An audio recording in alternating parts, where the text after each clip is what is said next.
His son was ready to take that final step over the line. "It's time you learn to kill a man," the father said with a weak grin. "You can start by killing me." The boy still speechless, the father continued. "Quitting the battlefield robbed him of his reason to live," he said.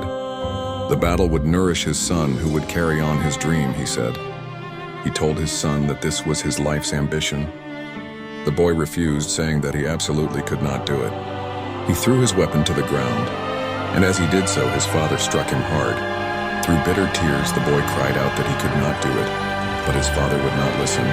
The boy's father did whatever he could to make his son pick up his weapon, but the boy's hand remained limp.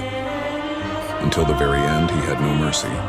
He saw his son as a replacement for himself. At some point, he had to come no longer distinguish between himself and his son's life had become a mere extension of his dream. He forced his son to hold the weapon by stitching it to his hand, bellowing at the sobbing boy. "You must think of yourself as a weapon. You are a tool for killing. That's all you are." As he shouted this, tears streamed down the man's own cheeks. The man continued to scream at the boy. "A warrior has no need for sympathy. I was a warrior once, I should know. If it weren't for sympathy, then maybe I wouldn't have saved your sorry life that day," he whispered. "If only I could have shed my kindness as a father, then I could have lived on as a warrior." The boy was stunned by his father's confession. He'd had an inkling, of course. He suspected his father had regretted saving his life. The boy's father screamed again, screamed for the boy to kill him. The compassion that made him shield his son had dashed his dreams of becoming a great warrior. He didn't want his son to fall into the same rut. No matter how the boy resisted, he could not overcome his father's determination. Even at this point, his father was judging him, to see if he would be a warrior fit to carry on his dream. It was all too bitter that having come this far for his father's sake, the boy could now only pick up his torch by killing him. At this moment, a strange apparition appeared before the boy.